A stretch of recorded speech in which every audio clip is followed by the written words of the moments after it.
தேவனை விரும்பி ஒன்று செய்கிறது, அதில் ஒரு விருப்பமே இருக்குமா. இப்போ விருப்பம் பிரியமுமான சித்தம் இன்னது என்பதை அறிந்து மனம் புதிதாகிறதுனால நீங்கள் மறுரூபமாங்கள் இருக்கு. அப்போ சித்தத்தை புரிய புரிய மனசு புதுசாகுது. மனசு புதுசாக புதுசாக வாழ்க்கை மறுரூபமாகிறது.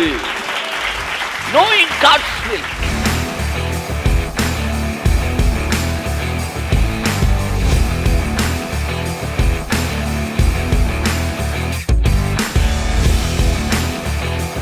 அப்ப சூழ்நிலையை பார்க்கும்போது சித்தம் என்னன்னு அவனுக்கு தெரியல, அதனால அவன் convince ஆகுறான்.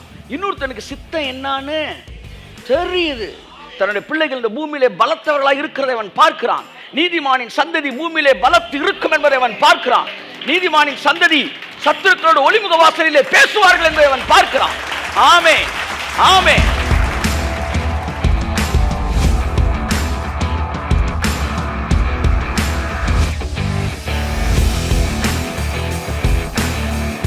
The more you spend time in God's word, the more you have the knowledge of God's will. The more you have the knowledge in God's will, the more you have faith to release God's will. வியாதிப்பட்டிருக்கிறேன் என்று நகரவாசிகள் சொல்லுவது இல்லை. இந்த நகரவாசிகள், Zion நகரவாசிகள், புதிய எருசலேமின் நகரவாசிகள் வியாதிப்பட்டிருக்கிறேன் என்று சொல்லுவது இல்லை. ஏனென்றால் அங்கே இருக்கிற மண்டலம் நம்மை ஆரோக்கியத்திலே வைத்திருக்கிற ஒரு மண்டலமாக இருக்கும். ஆமென். எப்படி இந்த ஜியாகிரபிக்கல் பவுண்டரியை தாண்டும் போது கிளைமேட்லேருந்து வெதரில் எல்லாமே மாறுதோ, அப்படி ஆவிக்குரிய மண்டலத்திலும் நீங்கள் இந்த மண்டலத்துக்குள்ளே வரும்போது அந்த சூழ்நிலை மாறும். தேவனுடைய சித்தத்தில் இணைக்கப்பட்ட மனதுடையவர்களாக இருங்கள். தேவனுடைய சித்தத்தில் நிரப்பப்பட்டவர்கள், அதை குறித்த அறிவினால், சித்தத்தை அறிகிற அறிவினால் நிரப்பப்பட்டவர்கள். நல்லா கவனிங்க, இந்த உலகத்தில் இருக்கிற எதிர்மறையான காரியங்களுக்கு தங்களை ஒருபோதும் விட்டு கொடுக்கவே மாட்டார்கள். அதான் பைபிள் சொல்லுது, நீங்கள் ஞானமற்றவர்களாய் நடவாமல் கர்த்தருடைய சித்தம் இன்னதென்பதை உணர்ந்து கொள்ளுங்கள். வயதான ஒருத்தர் இருக்கிறாரு, நீங்கள் அவருக்கு ஜோம் பண்ணுங்கன்னொன்னே இவன் என்ன சொல்கிறான், சித்தத்துக்கு ஒப்புக்கொடு அப்படின்றான். சித்தத்துக்கு ஒப்புக்கொடுன்னு என்ன அர்த்தம்? பாட்டியை டியூப்பை பிடுங்கி விடுறான்னு அர்த்தம். அவனை காலி பண்ணிடு. இந்த வார்த்தை வயசானவங்களுக்கு ஜெபிக்கும்போது நம்ம பொதுவாக பயன்படுத்துகிற ஒரு வார்த்தை. என்ன வார்த்தை சொல்லுங்கள்? கடைசி எல்லாரும் சேர்ந்து சொல்லுங்கள், சித்தத்துக்கு ஒப்பு கொடுங்க அப்படின்னு சொல்லுது. ஆனால் பைபிள் சொல்லுது, நீங்கள் மதியற்றவர்களாக இராமல், கையை தட்டுங்க அவருக்கு, மதியற்றவர்களாக இராமல் கர்த்தருடைய சித்தம் இன்னதென்று உணர்ந்து கொள்ளுங்கள். அப்போ சித்தம் என்ன சொல்லுது? What is will of God? Word of God is will of God. எல்லாம் சொல்லுங்க, word of God is will of God. கர்த்தருடைய சித்தத்தை நான் எங்கே தெரிந்துக்கிறது அப்படின்னா, வேத வசனமே தேவனுடைய சித்தத்தின் வெளிப்பாடாய் இருக்கிறது. நீங்கள் ஞானஸ்தானம் பெறலாமா வேண்டாமா அப்படின்னு நீங்கள் கேரளாவுக்கு போய் டிஜோட்டை ஜோம் பண்ணி கேட்க வேண்டிய அவசியம் இல்லை. ஏன்னா அவர் திரும்ப பைபிளுக்கு உங்களை நோக்கி என்ன செஞ்சிருவார்? அனுப்பிடுவார். ஏன்னா பைபிளில் தெளிவாக இருக்குது, கர்த்தராகிய இயேசு கிறிஸ்துவை விசுவாசித்து ஞானஸ்தானம் பெற்றால் நீ ரட்சிக்கப்படுவாய். அவ்வளோதான் வில் ஆஃப் காட். இதுக்கப்புறம் நீ தலையை போய் எங்கேயாச்சும் கொடுத்து எனக்கு சித்தமான்னு கேட்டு சொல்லுங்கள் அப்படின்னு கேட்கக்கூடாது. நிறைய பேர் கல்யாணம் பண்ணிட்டு சித்தமான்னு கேட்குறான்.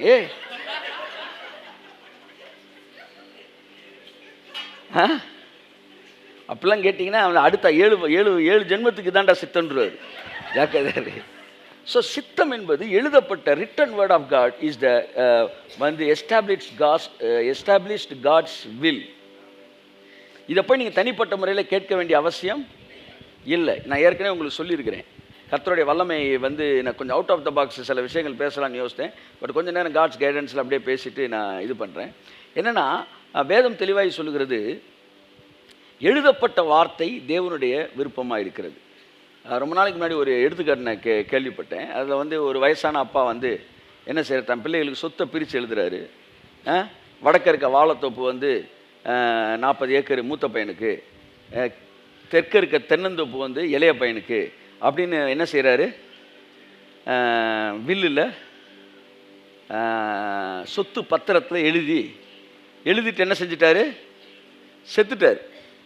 இப்போ வடக்க இருக்க வாழைத்தோப்பு மூத்தவனுக்கு, தெற்க இருக்க தென்னந்தோப்பு இளையவனுக்குன்னு எழுதிட்டு செத்துட்டார். இவன் சொத்தை பிரிக்கிறப்ப பஞ்சாயத்து வந்துடுச்சு. தம்பி என்ன சொல்கிறான், வாழைத்தோப்பு தான் எனக்கு, இல்லை அண்ணன் என்ன சொல்கிறான், தென்னந்தோப்பு தான் எனக்குன்றான். தம்பி என்ன சொல்கிறான், இல்லை தென்னந்தோப்பு எனக்கு இல்லை அப்பா எனக்கு தென்னந்தோப்பு தான் சொல்லிகிட்டு இருந்தார் அப்படின்றான்.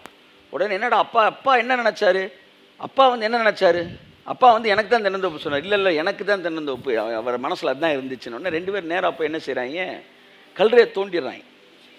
தோண்டி அவர் உயிரோடு எழுப்புறாங்க. எழுப்புன அவர் எந்திரிச்சுன்னா இங்கேயும் நிம்மதியாக இருக்க மாட்டேங்க, என்னடா வந்து அப்பா வந்து தென்னந்தோப்பு எனக்கு தானே சொன்னீங்க அவனுக்குன்றானே, ஒரு குழப்பமாக இருக்குது. உங்கள் மனசில் நீங்கள் என்ன தான் நினச்சி யாருக்கு எழுதலான்னு சொன்னீங்க. நான் சொன்னேன், தம்பி எதுக்குடா உங்களுக்கு ஒரு குழப்பம், அதைத்தான் தெளிவாக பத்திரத்தில் கையத்தட்டு எழுதியிருக்கேனே. பத்திரத்தில் தெளிவாக எழுதியிருக்கும்போது திரும்ப என்ன நீ எழுப்ப வேண்டிய அவசியமே இல்லையே. போய் பத்திரத்தை நல்லா படி, பக்கத்தில் கொடுங்க, சப்புன்னு ஒன்று கொடுத்து சொல்லுங்க, பத்திரத்தை நல்லா படி. அங்கே போய் உமக்கு சித்தமானால் என்னை சுத்தமாக்க அப்படின்னா சப்புன்னு ஒன்று கொடுத்து பத்திரத்தை நல்லா படி, பத்திரத்தை படி.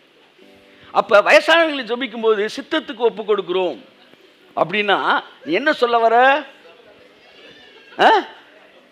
டியூபை உருவி விடுங்கன்றத இதை டாக்டர்ஸே சிலர் சொல்லும் போது ரொம்ப வருத்தமாக இருக்குது. என்னுடைய கேள்வி என்னன்னா, if the medical science doesn't accept the biblical science அப்படின்னா why should the biblical science accept the medical science? ஆனால் இவர் சொல்லும்போது, ஓரல் ராபர்ட் சொல்லும்போது 2 நதிகளும் இணைந்து ஓடுகிறது தான் அந்த கடைசி கால எழுப்புதல் அப்படின்றார். ஏசு ஒரு பெண்ணை உயிரோடு எழுப்பிட்டு அந்த பெண்ணுக்கு ஆகாரம் கொடுங்கள்னாரு. ஆகாரம் கொடுங்கள்னு சொன்னவர் யாருன்னா, மனுஷன் அப்பத்தினாலே மாத்திரம் அல்லன்னு சொன்னார்ல, அவர் சொல்கிறாரு கொஞ்சம் சாப்பாடு கொடுக்கலான்றாரு. அப்போ 2 நதியும் இணைக்கப்படுவது அந்த கடைசி காலத்தில் மிகப்பெரிய எழுப்புதல். ஆகவே the medical science must accept the biblical வந்து ரெவலேஷன்ஸ், அதர்வைஸ் இட் இஸ் என்ன சொல்ல வந்து ஃபெயிலியர் டிபார்ட்மெண்ட் ஓன்லி. நான் என்ன சொல்ல வரேன்னா நண்புக்குரியவர்களே, அப்படியே வந்து பிப்ளிக்கல் சயின்ஸ் வந்து எதெல்லாம் வந்து பிப்ளிக்கல் ரெவலேஷன்ஸ் வந்து அதுக்கு ஒத்து வருகிற மெடிக்கல் சயின்ஸை வந்து we have to accept it. அப்படித்தான் வந்து வேத வசனத்திலே வந்து தேவன் வந்து எல்லாவற்றையும் தெளிவாக என்ன செய்திருக்கிறார், தன்னுடைய சித்தத்தை எழுதி வைத்திருக்கிற. அப்படினால் மறுபடியும் நாம் இன்னொரு விஷயத்தை கேட்க, அப்போ வயசானவங்களுக்கு சித்தத்துக்கு ஒப்பு கொடுங்க அப்படின்போது சித்தம்ன்ற வார்த்தை சரியானது. எல்லாம் சொல்லுங்க. இந்த வார்த்தைக்கு அடிச்சு வச்சிருக்க கோடு இருக்கு பார்த்தீங்களா, HTMLோ அது ஜாவாவோ உள்ள கோடு அடிச்சு வச்சிருப்பாங்களா, அந்த கோடு என்னன்னா சித்தம்னா சாவுன்னு எழுதியிருக்கு. ஆனால் பைபிளில் போய் வயசானவங்களுக்கு சித்தம் என்னன்னு பார்த்தா, அவர்கள் முதிர் வயதிலும் கனிதந்து பசுமையும் புஷ்டியுமாய் இருப்பார்கள். ஆமாம். அப்போ ஒருத்தனுக்கு சித்தம்னா முதிர் வயதும் கனிதந்து அப்படின்னு இருக்கு, அதுதான் மைண்டில் இருக்கு. இன்னொருத்தனுக்கு சித்தம்னா மவுத்து வந்து என்னது மர்கையா அப்படி இருக்கு. இப்போ இவன் சித்தத்துக்கு ஒப்பு கொடுக்குறோம்னு ஒன்று இங்கே ஒரு ஆள் செத்துறாங்க, இங்கே சித்தத்துக்கு ஒப்பு கொடுக்குறோம்னா ஒரு ஆள் எந்திரிச்சிருவாரு. ஸோ சித்தம்ன்ற வேர்டுக்கான கோடை கரெக்டாக நம்ம அடித்து வச்சுருந்தோம்னா அந்த வார்த்தை மிகவும் சிறப்பான ஒரு வார்த்தை. அவர்கள் எதிர்மறையான காரியங்களை இந்த உலகத்திலே அங்கீகரிப்பது இல்லை. ஆத்துமா வாழ்கிறது போல நீ எல்லாவற்றிலும் வாழ்ந்து சுகமாயிருக்க வேண்டும் என்பதே தேவனுடைய சித்தமாய் இருக்கிறது. பாருங்க, கடவுளுக்கு வந்து நம்மளுக்கு டீச் பண்ணுறது ரொம்ப பிடிக்குமா, நம்மளுக்கு இன்ஸ்ட்ரக்ட் பண்ணுறது ரொம்ப பிடிக்குமா, நம்மளை டிசிப்ளின் பண்ணுறது ரொம்ப பிடிக்குமா, நம்மளை வந்து பனிஷ் பண்ணுறது ரொம்ப பிடிக்குமா அப்படின்னு ஒவ்வொன்றா வச்சு இதில் எதுங்க உங்களுக்கு விருப்பம், வந்து எங்களுக்கு டீச் பண்ணுறது விருப்பமா, பனிஷ் பண்ணுற விருப்பமா, டிசிப்ளின் பண்ணுற விருப்பமா, இன்ஸ்ட்ரக்ட் பண்ணுற விருப்பமான்னு கேட்டால் இஸ்ரவேலை ஆசீர்வதிப்பதே எனக்கு விருப்பம். அப்போ தேவனுக்கு என்ன விருப்பம், என்னை பிளஸ் பண்ணிக்கிட்டே இருக்கணுன்றதான்.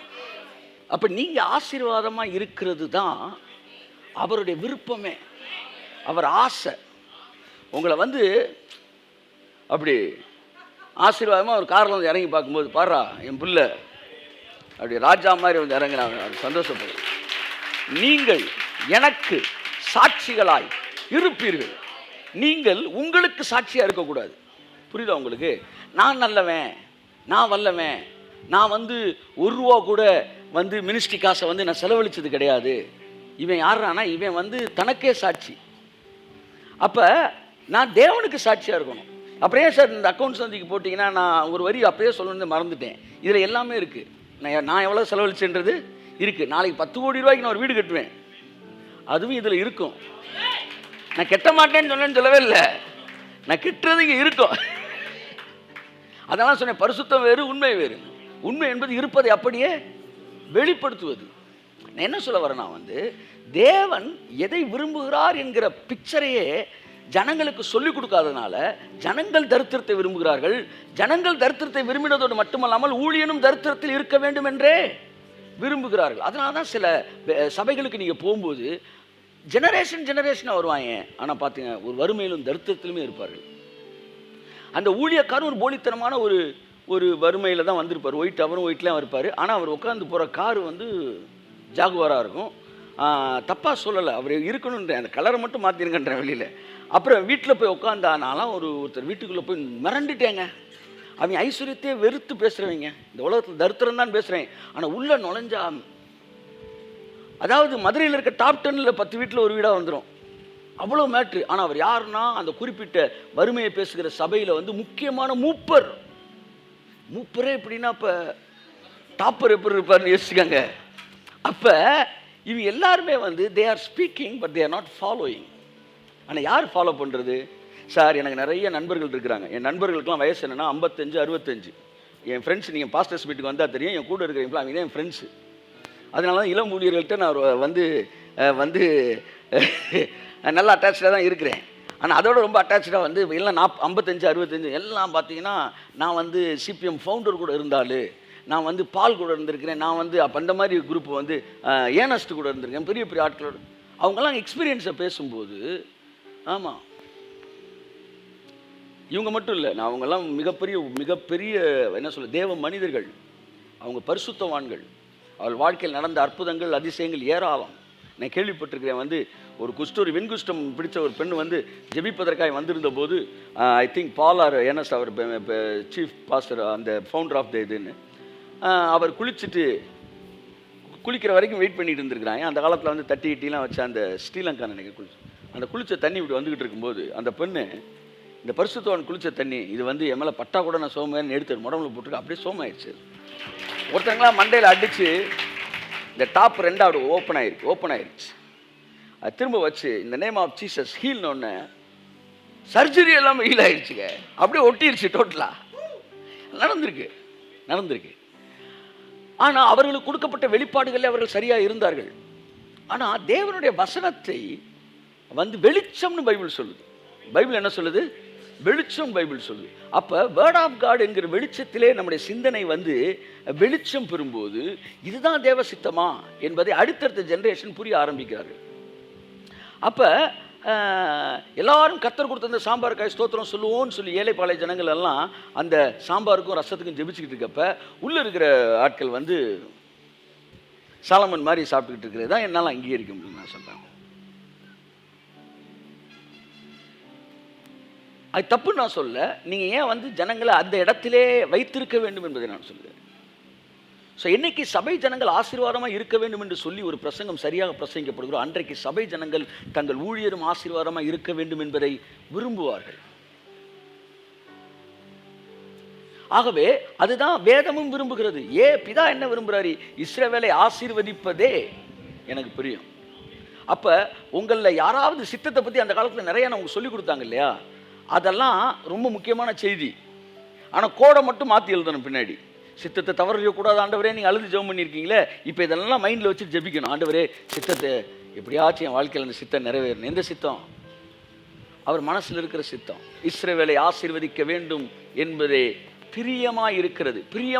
பிரியமான பைபிளில் இப்போ பெர்ஃபெக்ட் வில் இருக்குது, பெர்மிசிவ் வில் இருக்குது. வில் ஆஃப் காடை பற்றி பேசிகிட்டு இருக்கிறேன். ஏன்னா will of God is the channel of releasing God's power. தேவனுடைய வல்லமை வெளியே வருகிற கட்டவிழ்க்கப்படுகிற ஒரு சேனல் தான் இது God's will, the knowledge about God's will.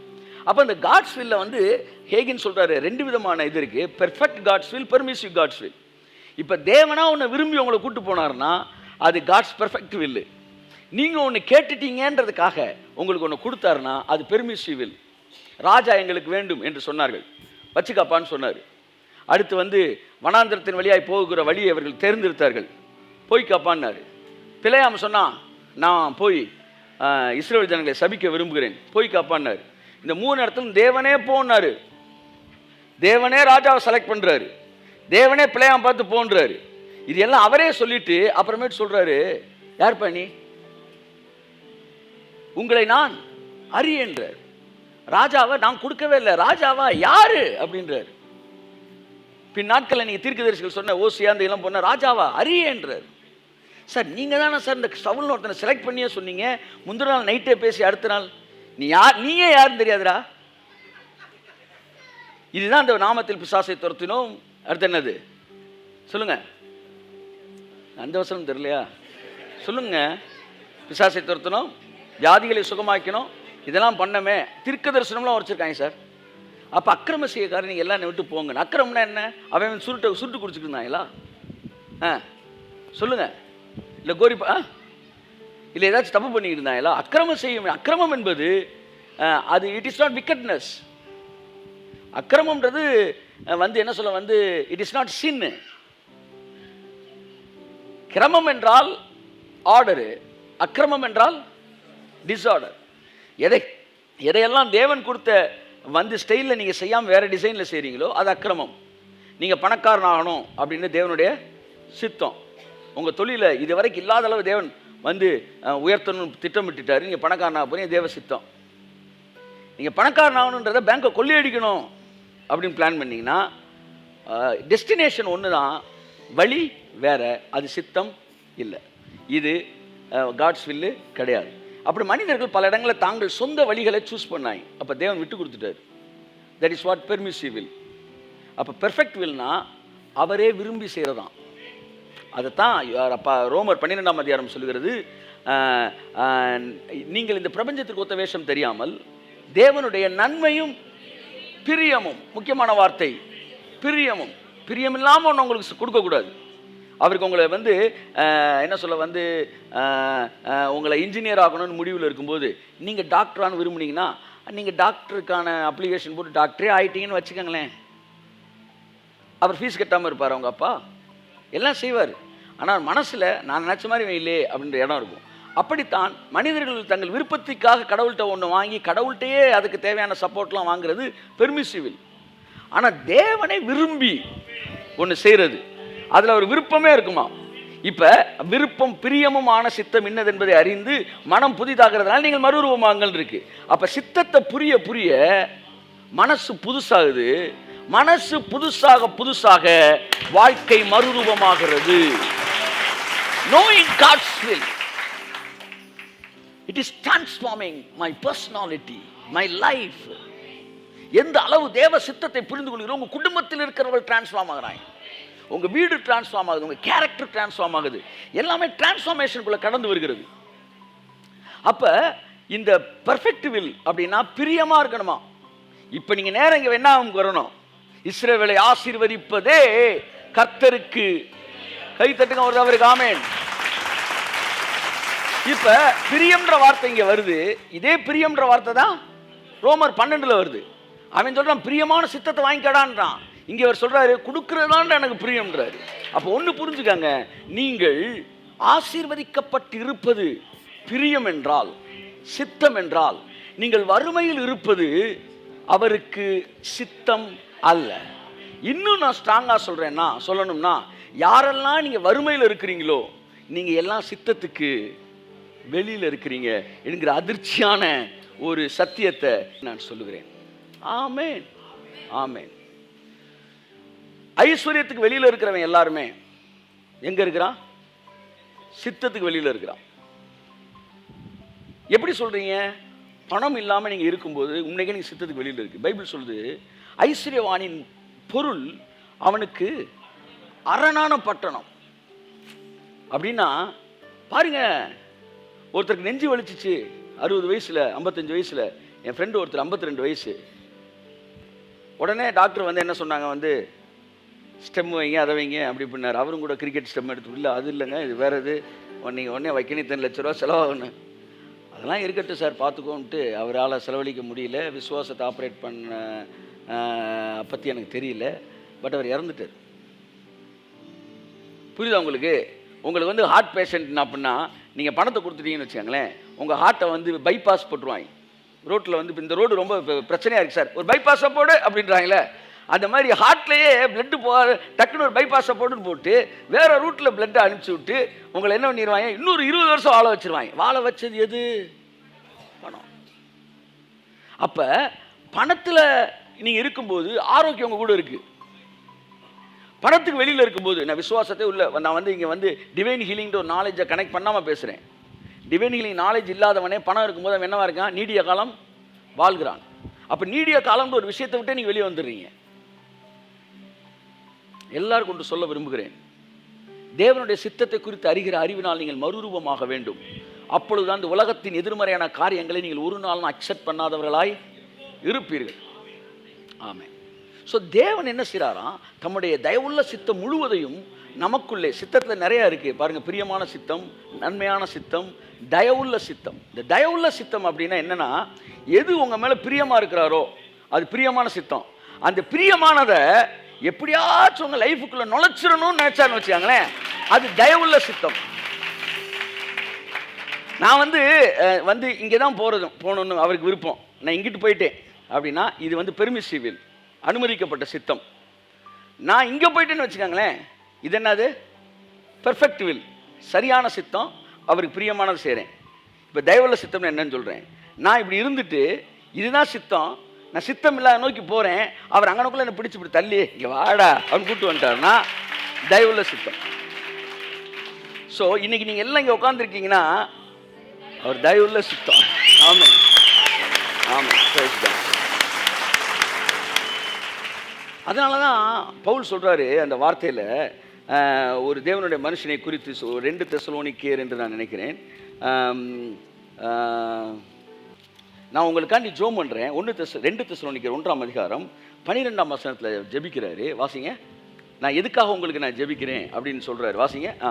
நம்முடைய தேவன் உங்களை தமது அழைப்புக்கு பாத்திரராக்கவும், இங்கே பாருங்க, உங்களை தன்னுடைய அழைப்புக்கு பாத்திரராக்கவும். ஹலோ, இந்த வார்த்தையை நீங்கள் கவனிக்கிறீங்களா? எல்லாரும் என்ன கவனிங்க. உங்களை எதுக்காக அழைச்சாரோ நல்லா கவனிங்க. உங்களை வந்து 4 பேர் பார்த்து அந்த அம்மா நல்லா இருந்துச்சு, இப்போ இயேசு ஏற்றுக்கணுன்னா கழுத்தில் கார்ந்து இருக்கலாம் கழட்டிருச்சு, இல்லை வந்து வாழ்க்கையில் வந்து மாடி வீட்டிலேருந்து வந்து தரைக்கு வந்துருச்சு, வந்து நல்ல ட்ரெஸ் பண்ணிகிட்டு இருந்து இப்படி ஆகி போச்சு அப்படின்னு சொல்லி அவருக்கு அவகீர்த்தி உண்டாகும்படிக்கு நீங்கள் வந்து என்னைக்கெல்லாம் உங்கள் வாழ்க்கையில் வியாதிக்குள்ளே போகிறீங்களோ, பிரச்சனைக்குள்ளே போகிறீங்களோ, கீழ் நோக்கி போகிறீங்களோ, அப்பொழுதெல்லாம் கர்த்தருடைய நாமத்துக்கு நீங்கள் அவகீர்த்தி உண்டாக்கப்படுகிறீர்கள். நல்லா கவனிக்கிறீங்களா? எப்போவெல்லாம் இந்த உலகத்து மக்களுடைய ஸ்டாண்டர்ட்லேருந்து கீழ் நோக்கின ஒரு ஸ்டாண்டர்டுக்குள்ள உங்கள் லைஃப் போதோ அப்பெல்லாம் இயேசு கிறிஸ்து பேர் என்ன ஆகுது? ரிப்பேர் ஆகுது. எல்லாம் சொல்லுங்க, சத்தமாக சொல்லுங்க, இன்னும் சொல்லுங்க. ஆமாம். நீங்கள் அவன்கிட்ட கடன் வாங்க போகிறீங்க, போயிட்டு அவனை சர்ச்சுக்கு கூப்பிடுறீங்க, வாங்க கர்த்தர் உங்களை ஆசீர்வதிப்பார். நீ எத்தனை வருஷமா போகிற? நான் 5 வருஷமாக போயிட்டுருக்கிறேன். பாவம், 5 வருஷமாக போகிற, உன்னையே ஆசீர்வதிக்கலை. நீ என்கிட்ட தான் வந்து கடன் வாங்கிட்டு இருக்கிற. கடன் கொடுக்குறவன்லாம் யாராக இருக்கிறான்? புறஜாதியாக இருக்கிறான். வாங்குறவன்லாம் நம்ம ஆளுகளாக இருக்கான், பீட்டர் ஃபெர்னாண்டஸாக இருக்கிறான். கொடுக்குறவன் எல்லாம் யாராக இருக்கிறான்?